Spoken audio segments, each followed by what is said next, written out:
నాకేం తెలీదు, అంతా అతనే చూసుకునేవాడు. గోదాముల కేసులో పేర్ని నాని సతీమణి జయసుధ.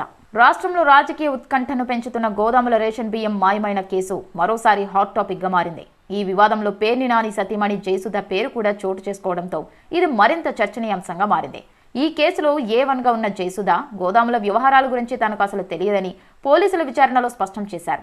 అంతేకాకుండా ఈ వ్యవహారాలన్నీ తమ మేనేజర్ మానస తేజ చూస్తుండేవాడని వెల్లడించారు.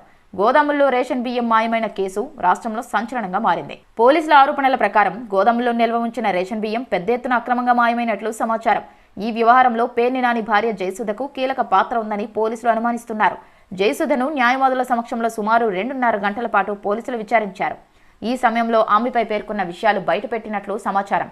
జయసుధ పేర్కొన్న మానస తేజ పేరుతో కేసు మరింత మలుపులు తీసుకుంటుందని తెలుస్తోంది. మానస తేజ నిజంగానే ఈ వ్యవహారాలకు కీలకంగా ఉన్నారా, లేక ఈ వివాదంలో మరింత లోతుగా ఇతర పాత్రలు ఉన్నాయా అనేది ప్రశ్నార్థకంగా మారింది. సోషల్ మీడియా, పబ్లిక్ ప్లాట్ఫామ్లపై ఈ కేసు పెద్ద చర్చకు దారితీస్తోంది. అసలు దోషి ఎవరు? పేర్ని నాని కుటుంబంపై ఈ ఆరోపణల వెనుక రాజకీయ కుట్ర ఉందా అంటూ నెటిజన్లు వివిధ కోణాల్లో చర్చిస్తున్నారు.